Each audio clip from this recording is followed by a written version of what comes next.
Hello students, in this video we will continue further with atomic structure. So this is the lecture 12. In the previous lecture we had looked at wave particle duality. हम लोगों ने de Broglie hypothesis पढ़ा था, right? अच्छा, अब इस video के अंदर हम लोग सबसे पहले तो स्टार्ट करेंगे Heisenberg's uncertainty principle.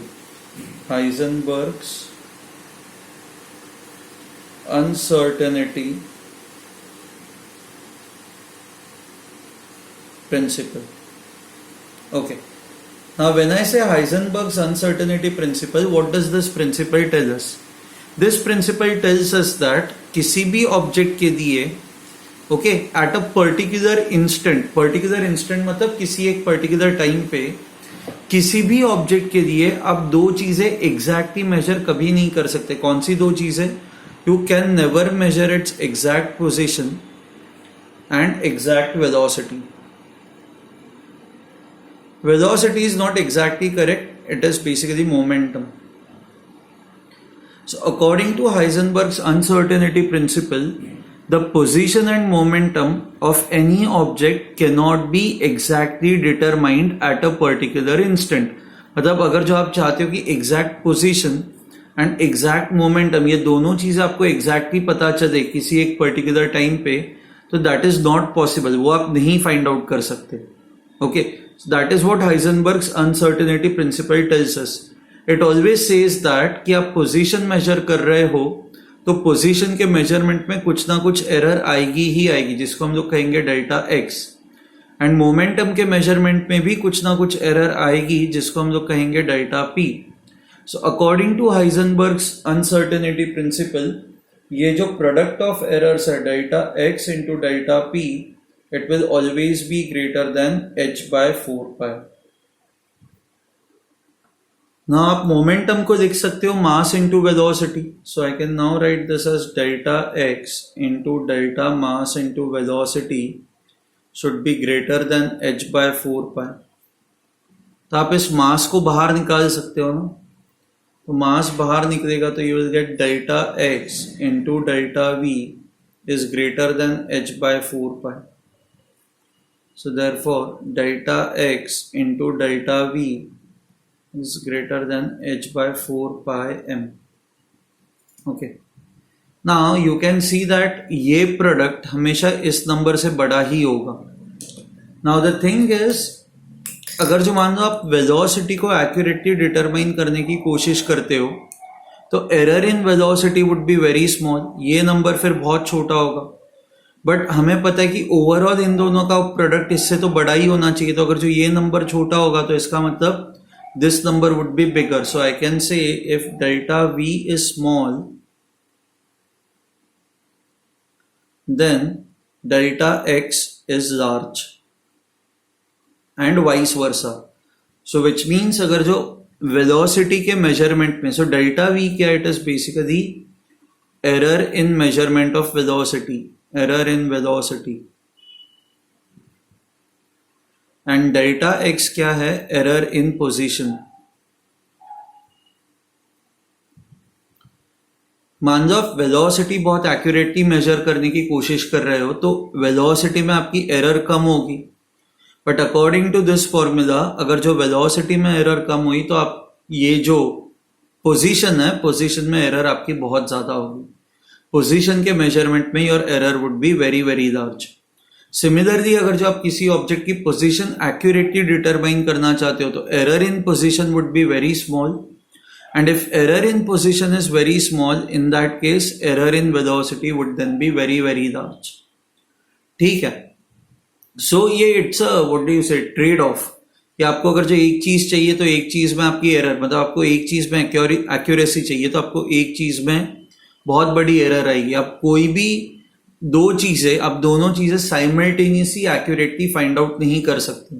Okay, now let's try to understand कि ये एरर्स का मीनिंग क्या होता है. ओके, नाउ आइडियली आपको किसी भी चीज की अगर जो पोजीशन लोकेट करनी है, मान लो ये ऑब्जेक्ट है, आपको इसकी पोजीशन लोकेट करनी है. मान लो कि आप यहां पे हो, तो यहां से लाइट इस पे आएगी, इससे रिफ्लेक्ट होगी, आपके आईज में आएगी. ओके, एंड आपको ये ऑब्जेक्ट यहाँ पे दिखाई देगा ना, इवन तो ये आपको यहाँ पे एग्जैक्टली दिखाई दे रहा है, ऑब्जेक्ट की एग्जैक्ट पोजीशन ये नहीं है, ऑब्जेक्ट के पोजीशन में हमेशा कुछ ना कुछ एरर होगी ही होगी, एंड एरर जो होगी पोजीशन में, the maximum possible error is always equal to the wavelength of the light used. अब जो भी लाइट यूज कर रहे हो ना, जो भी ये फोटोन यूज कर रहे हो ना, ये इसको देखने के लिए, सो इसके मेजरमेंट में एरर जो होगी, there would always be error in the measurement of this position, the position of this object, and ये जो एरर होगी, this error would depend upon the wavelength of the light used. तो आप जितनी छोटी वेवलेंथ यूज करोगे उतनी आपकी एरर कम हो जाएगी। ओके, सो से फॉर एग्जांपल हमें पता है रेड एंड वॉयलेट, रेड की वेवलेंथ ज्यादा है एंड वॉयलेट की वेवलेंथ कम है, तो मेजरमेंट में जो एरर होगी वो रेड के केस में एरर ज्यादा होगी, वॉयलेट के केस में एरर कम होगी, क्योंकि आप जितनी छोटी वेवलेंथ यूज करते हो उतनी पोजीशन के मेजरमेंट में जो एरर होती है वो कम होती है। Okay, so I repeat it, so I just right it over here, the error in measurement of position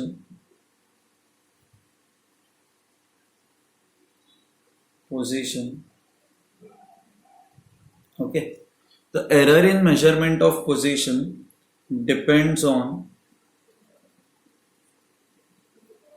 the wavelength of the light used, of electromagnetic wave used। okay, सो आपको अगर जो पोजीशन के measurement में कम error चाहिए तो आपको छोटी wavelength use करनी पड़ेगी। ओके, नाउ इससे क्या प्रॉब्लम आ सकता है, let's try to understand that. Okay fine, now आप जितनी छोटी वेवलेंथ यूज करोगे, सो नॉर्मली ना ये प्रिंसिपल भी जो है, this is applicable for microscopic objects. Macroscopic objects के लिए आप यूज कर सकते हो, बट उससे कोई फर्क नहीं पड़ेगा माइक्रोस्कोपिक ऑब्जेक्ट्स। पहले हम मैक्रोस्कोपिक ऑब्जेक्ट्स के लिए देखते हैं। मैक्रो मतलब लार्ज ऑब्जेक्ट्स। ओके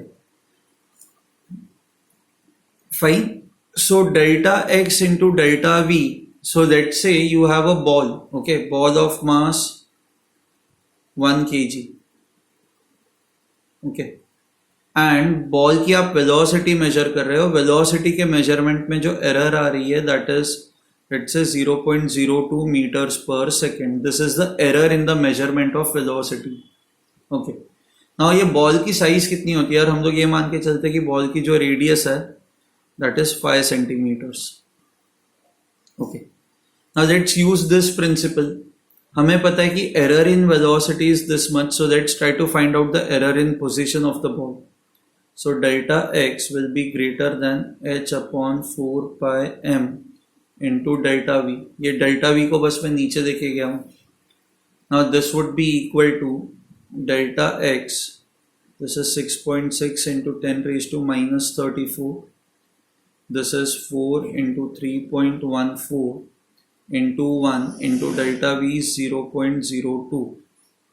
यहाँ पे अगर जो आप डेल्टा एक्स की वैल्यू निकालोगे तो ये डेल्टा एक्स की वैल्यू कितनी होगी, this will B 2.6 into 10 raised to minus 33 meters, that is delta x will be 2.6 into 10 raised to minus 31 meters।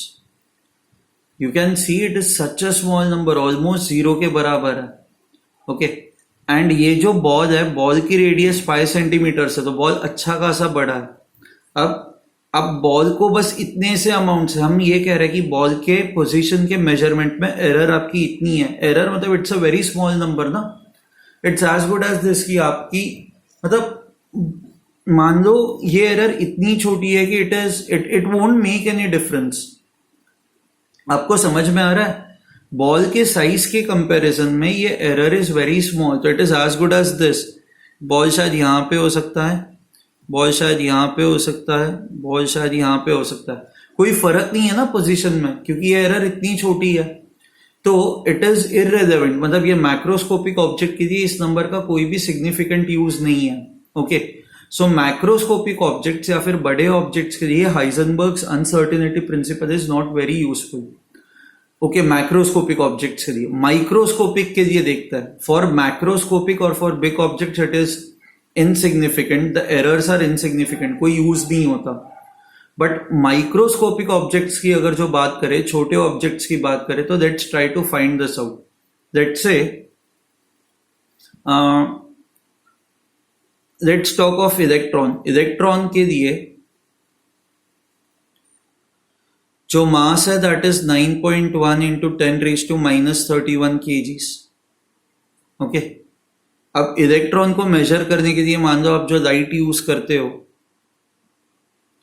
उस लाइट की मान लो वेवलेंथ है 1 एंगस्ट्रॉम्स. सो हमने यही कहा है ना कि ये वेवलेंथ जो ये आपको ये बताती है कि मेजरमेंट, पोजीशन के मेजरमेंट में एरर कितनी हो सकती है. सो पोजीशन के मेजरमेंट में जो आपकी एरर होगी that is 1 angstroms, that is 10⁻⁻10 metres. So in this case अगर जो अब हमें ये फाइंड आउट करना है कि वेलोसिटी के मेजरमेंट में कितना एरर होगा, so delta v will be greater than h upon 4 pi m into delta x.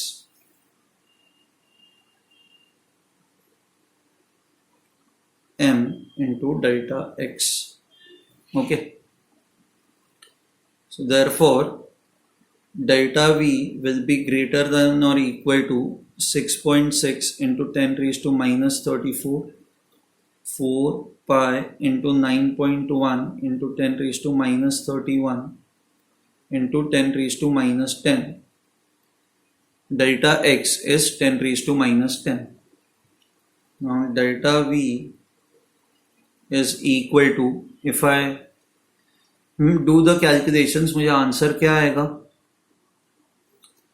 0.57 into 10⁻6 meters per second.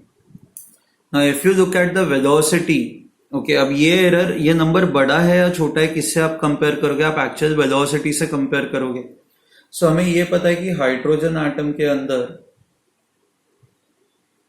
On an average जो इलेक्ट्रॉन होता है, इलेक्ट्रॉन की जो वेलोसिटी होती है, मतलब फर्स्ट शेल के अंदर वो होती है 2.2 इंटू 10⁻6. ना अगर जो आप डेल्टा v बाय v करते हो चेक करने के लिए कि आपकी वेलोसिटी एरर जो है वो कितनी परसेंटेज है, what is the percentage error, तो this will be 0.57 into 10⁻6 upon 2.2 into 10⁻6. ये क्लोज टू 25% हो जाएगी, which is a huge error. मतलब आपके एरर, ये वेलोसिटी के मेजरमेंट में बहुत बड़ी एरर आ रही है. सी यहाँ पे उतना फर्क नहीं पड़ रहा था. ओके, ओरिजिनल साइज के कंपैरिजन में this was negligible, but original velocity के कंपैरिजन में ये नेग्लिजिबल नहीं है. ये एरर आपकी ऑलमोस्ट 25% की हो गई. तो आई can say that microscopic objects, मतलब जो छोटे ऑब्जेक्ट्स होते हैं, उन छोटे ऑब्जेक्ट्स के लिए Heisenberg's principle is very very relevant, बहुत रेलेवेंट है. अच्छा, अब इसका यूज एटॉमिक स्ट्रक्चर में, इसका यूज क्या है? सी हम लोग क्या कहता है कि बोर मॉडल के अंदर आपको दो चीजें एग्जैक्टली पता चल सकती है. जो इलेक्ट्रॉन है, आपको इलेक्ट्रॉन की एग्जैक्ट पोजीशन पता चल सकती है कि वो रेडियस, वो सॉरी न्यूक्लियस से कितना दूर है. यू कैन गेस दैट ना. हम लोगों ने ये आर का एक्सप्रेशन निकाला हुआ है, that is r0 into n² by z angstroms. तो हमने क्या कहा है कि हमने ये कहा है कि position can be accurately determined, and at the same time हमने ये भी कहा है कि इलेक्ट्रॉन की जो वेलोसिटी है that is v0 into z by n metres पर सेकेंड. तो हम ये कह रहे हैं कि velocity can also be accurately determined. But Heisenberg principle ने ये प्रूव किया ना कि आप ये दो चीजें जो है, पोजीशन एंड वेलोसिटी, आप एक्यूरेटली साइमल्टेनियसली डिटरमाइन कर ही नहीं सकते. So you can not accurately determine position and velocity.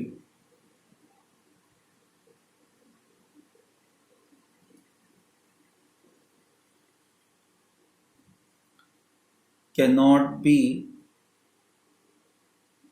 accurately determined simultaneously, right?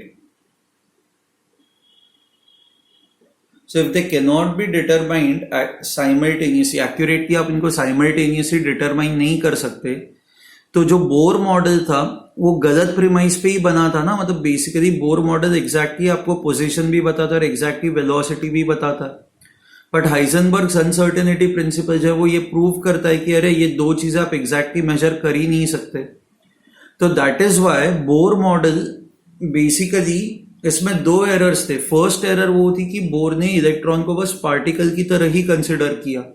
Niels Bohr ने उन्होंने ये कंसिडर ही नहीं किया कि इलेक्ट्रॉन का बिहेवियर वेव की तरह भी हो सकता है. एंड दूसरा, नील्स बोर ने ये एरर इन मेजरमेंट कंसिडर ही नहीं किया कि पोजीशन के मेजरमेंट में भी एरर आ सकती है, वेलोसिटी के मेजरमेंट में भी एरर आ सकती है.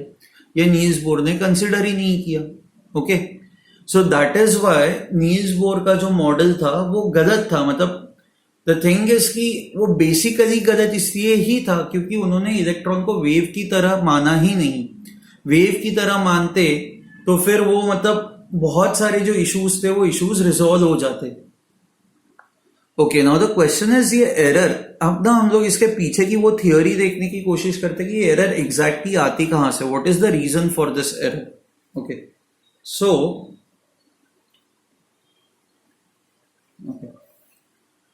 नाउ मान लो ये इलेक्ट्रॉन है. आपको इलेक्ट्रॉन की पोजीशन एक्यूरेटली मेजर करनी है. तो आपका जो delta x it should be as small as possible. Now किसी भी इलेक्ट्रॉन की पोजीशन, इलेक्ट्रॉन साइज में बहुत छोटा होता है. इलेक्ट्रॉन की पोजीशन मेजर करने के लिए आपको कोई ना कोई इलेक्ट्रोमैग्नेटिक वेव यूज करनी पड़ेगी. करेक्ट. नाउ इस वेव की अपनी एक वेवलेंथ होगी. अब इलेक्ट्रॉन वैसे ही साइज में बहुत छोटा है. ओके, तो इसके मेजरमेंट में जो एरर आनी चाहिए that error has to be very small. Okay, आपको समझ में आ रहा है. न्यूक्लियस का ही साइज होता है 10⁻⁻15 metres.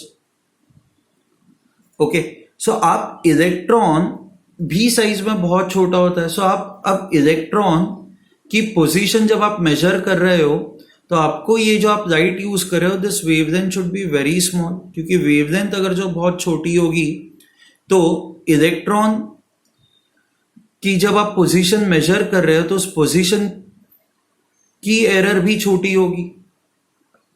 Okay, so I hope this is clear to you. आपको एरर कम चाहिए तो स्मॉल एरर के लिए आपको स्मॉल वेवलेंथ यूज करनी पड़ेगी. अब ये जो लाइट है, ये जो फोटोन है, फोटोन की एनर्जी आप कैसे निकालते हो. Energy of photon is hc/λ and momentum of this photon, इस फोटोन का जो मोमेंटम होगा that is given by h/λ. अब आपकी वेवलेंथ जितनी छोटी होगी आपकी एनर्जी एंड आपका मोमेंटम उतना ज्यादा होगा. अब अगर जो इस फोटोन का मोमेंटम बहुत ज्यादा है, इस फोटोन की एनर्जी बहुत ज्यादा है, तो ये फोटोन क्या करेगा. ये फोटोन जो है वो इस इलेक्ट्रॉन को जोर से पुश करेगा ना. सो जोर से पुश करेगा तो इसका मतलब क्या होगा कि इलेक्ट्रॉन की जो वेलोसिटी है that velocity now is going to get affected. बराबर. सो बेसिकली आपने इस इलेक्ट्रॉन की पोजीशन एक्यूरेटली मेजर करने के लिए आपने लाइट यूज की जिसकी वेवलेंथ बहुत छोटी थी. तो वेवलेंथ छोटी थी तो एरर इन पोजीशन तो छोटी हो गई. But at the same time because इस वेवलेंथ इस रेडिएशन की या इस फोटोन की एनर्जी एंड मोमेंटम इतना ज्यादा हो गया कि ये जब इस इलेक्ट्रॉन के साथ कोलाइड करता है तो कोलिजन के वजह से, ड्यू टू कोलिजन,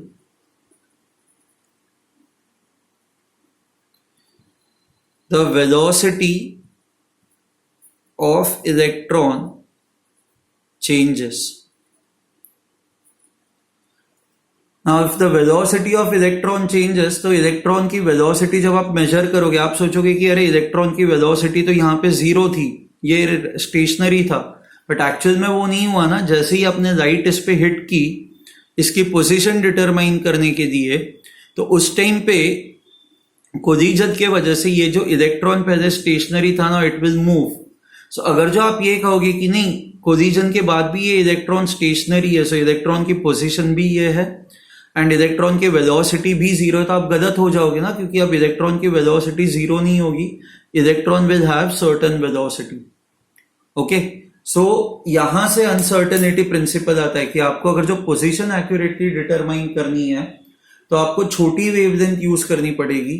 छोटी वेवलेंथ यूज करोगे तो एनर्जी और मोमेंटम उस फोटोन की इंक्रीज हो जाएगी, तो इस इलेक्ट्रॉन के साथ जब कोलाइड करेगा तो ये इलेक्ट्रॉन विल नाउ इसकी वेलोसिटी विल चेंज, क्योंकि बिकॉज इस फोटोन का मोमेंटम बहुत ज्यादा है, ये जोर से इसके साथ कोलाइड करेगा, तो जोर से कोलिजन की वजह से इलेक्ट्रॉन की वेलोसिटी या इलेक्ट्रॉन का खुद का momentum will change.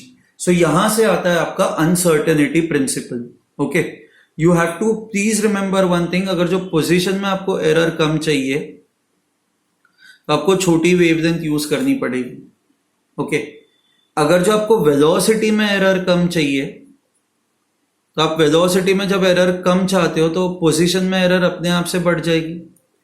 And position में एरर कब बढ़ेगी, तो उस केस के लिए आपको बड़ी वेवलेंथ यूज करनी पड़ेगी। So if you start using bigger wavelengths, error in position will increase but error in velocity will decrease. ठीक है, so this is your Heisenberg's uncertainty principle. Now in दोनों प्रिंसिपल्स, सो दो प्रिंसिपल्स, एक D ब्रोजाइल hypothesis and दूसरा हाइजेनबर्ग्स uncertainty principal, इन दोनों principles को use करने के बाद क्वांटम मैकेनिकल मॉडल जो है वो इन्वेंट किया गया। ओके, सो क्वांटम मैकेनिकल मॉडल अब समझना हम लोग स्टार्ट करते हैं।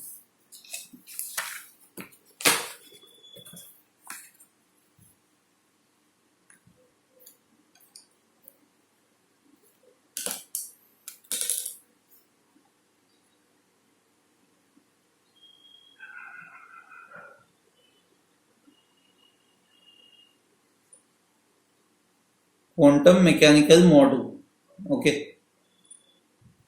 ये जो क्वांटम मैकेनिकल मॉडल है ये कहां से आता है? सी, इलेक्ट्रॉन की exact position can not be determined, can not be determined, हमेशा कुछ ना कुछ एरर होगी।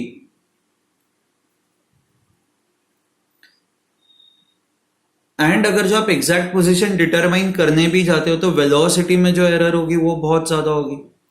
तो अगर जो ये आपका न्यूक्लियस है, ये आपका इलेक्ट्रॉन है, तो फिलहाल इलेक्ट्रॉन यहाँ पे है, बट आप इस इलेक्ट्रॉन की पोजीशन अगर जो एक्यूरेटली मेजर करने जाओगे तो इलेक्ट्रॉन कहीं पे भी जा सकता है ना, वो आर्बिट्ररी कहीं पे भी चला जाएगा। एंड अगर जो आप बड़ी वेवलेंथ यूज करते हो, if you use a bigger wavelength, तो in that case error in position would increase.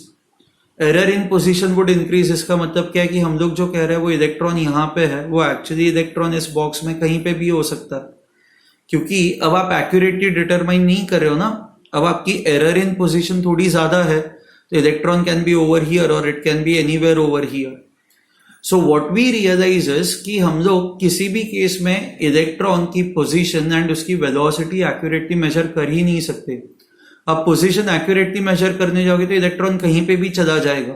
Okay, सो ऐसे केस में we can only talk about the probability of finding electron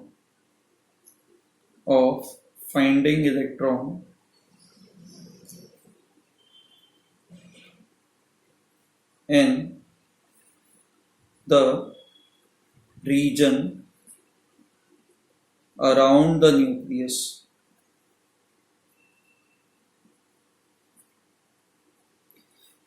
so अब से ये क्वांटम मैकेनिकल मॉडल बेस्ड ही इसी पे कि it does not talk about the exact position और exact velocity of the electron. ये जो क्वांटम मैकेनिकल मॉडल है ना, ये बस प्रोबेबिलिटी की बात करता है कि इलेक्ट्रॉन कौन कौन से रीजन में हो सकता है। सो जैसे फॉर एग्जांपल अगर जो न्यूक्लियस यहाँ पे है तो शायद इलेक्ट्रॉन इस रीजन में हो सकता है, शायद इलेक्ट्रॉन इस रीजन में हो सकता है, शायद इलेक्ट्रॉन इस रीजन में हो सकता है। व्हेन आई से इस रीजन में हो सकता है, मतलब 90% ऑफ द टाइम इलेक्ट्रॉन अगर जो अपने यहां पे स्पेंड करता है, the time if electron spends in a particular region, okay, ऐसे रीजन को कहा जाता है ऑर्बिटल। सो ऑर्बिटल क्या होता है? So orbital is basically it is the region around the nucleus where probability of finding electron is very high. So I'll define orbital as a region where probability of finding electron is very high. Probability of finding electrons is very high. Okay, ठीक है. सो अब से अब हम लोग probability के terms में बात करेंगे. हम लोग एग्जैक्टली इलेक्ट्रॉन कहां पे हो तो डिटरमाइन कर ही नहीं सकते. So now we will start talking about the regions कि कहां पे ये इलेक्ट्रॉन हो सकता है. ओके, नाउ ये रीजन जो है, अब आपके दिमाग में ये थॉट आ रहा होगा कि सर ये रीजन का शेप आपने ऐसा ही क्यों बनाया, एंड दूसरा कि ये रीजन न्यूक्लियस से कितना दूर होगा. तो बेसिकली अब हमें क्या चाहिए, अब हमें दो तीन चीजें चाहिए ना. We need the distance of the orbital और the size of the orbital. उसके बाद we need the shape of the orbital.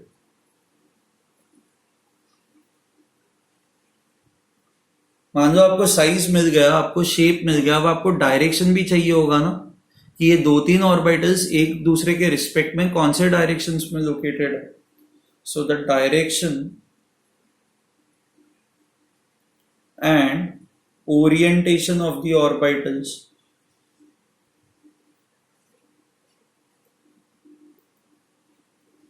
Are okay. So these are the three things. अब हमें ये तो पता चल गया कि आप ये बात ही नहीं कर सकते कि इलेक्ट्रॉन एग्जैक्टली कहां पे होगा. सो अब हम लोग हमेशा इसी की बात करेंगे कि इलेक्ट्रॉन कहां पे हो सकता है, किस रीजन में इलेक्ट्रॉन प्रेजेंट हो सकता है. उस रीजन को हम लोगों ने कहा कि इस रीजन को कहा जाएगा orbital. So this is an orbital, this is an orbital. So orbital is basically region around the nucleus where probability of finding electron is very high, जहां पे इलेक्ट्रॉन के मिलने की प्रोबेबिलिटी बहुत ज्यादा है. Okay, fine. Now we need to now understand three things about the orbital. What is the size of the orbital, or what is the distance of this orbital from the nucleus? What is the shape of the orbital?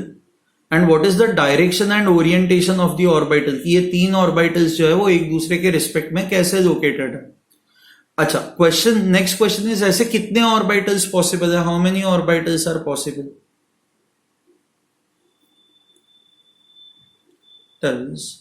Are possible. Okay, सब एक एक question का answer करना start करते हैं. Okay, now answers हमें मिलेंगे कहां से. सो आंसर्स, इन आंसर्स को फाइंड आउट करने के लिए there was an equation. Okay, that equation is called as Schrodinger's equation. This is based on the total energy of the atom. Now when I say total energy of the atom, मतलब electrons की energy, nucleus की energy, nucleus के अंदर basically जो सारे particles हैं उन सबकी energy. So Schrödinger's equation is based on total energy of an atom. अब जब इस इक्वेशन को, ये इक्वेशन थैंकफुली हमें नहीं पढ़ना है. अब जब इस इक्वेशन को सॉल्व करते हो, ऑन सॉल्विंग दिस इक्वेशन आपको ऑर्बिटल्स के बारे में सारी इंफॉर्मेशन मिल जाती है. So on solving this equation we get complete information about the orbitals.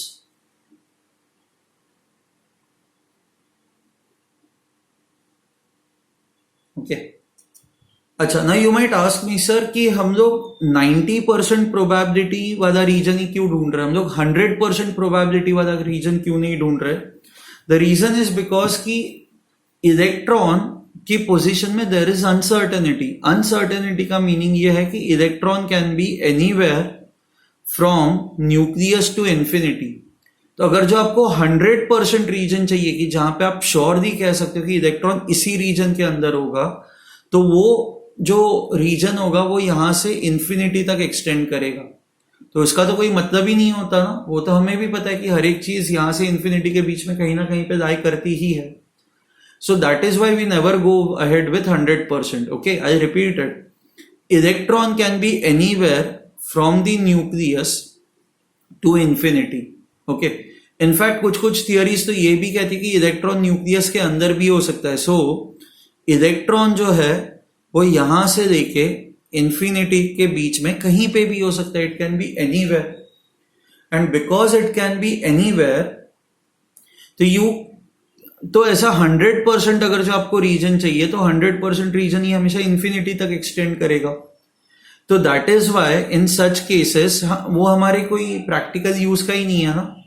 हमें बस एक छोटा सा रीजन चाहिए जहां पे आप बहुत श्योरली कह सकते हो कि इलेक्ट्रॉन मैक्सिमम टाइम इसी रीजन में स्पेंड करेगा. ओके, तो ऐसे छोटे रीजन्स जहां पे electron almost 90-95% of the time spend करता है, उस रीजन को हम लोग ऑर्बिटल कहते हैं. और इससे हम लोग 100% प्रोबेबिलिटी पे नहीं जाते. We only go ahead with 90-95% probability. ठीक है.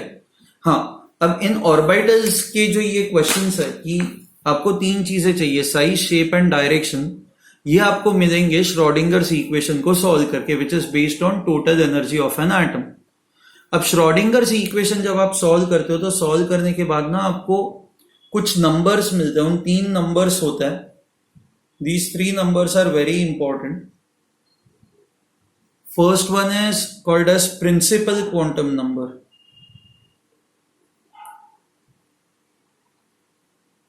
Principal quantum number, that is n. Second one is azimuthal quantum number, this is L. And तीसरा जो है that is magnetic quantum number, that is m. So इस A की equation को solve करके हमें ये 3 नंबर्स मिलते हैं. ये तीनों नंबर्स का मतलब क्या है? All these 3 numbers tell us something about the orbitals. Okay, so सबसे पहला जो नंबर है that is n. n tells you, ये जो principal quantum number है, it tells you something about the size of the orbital.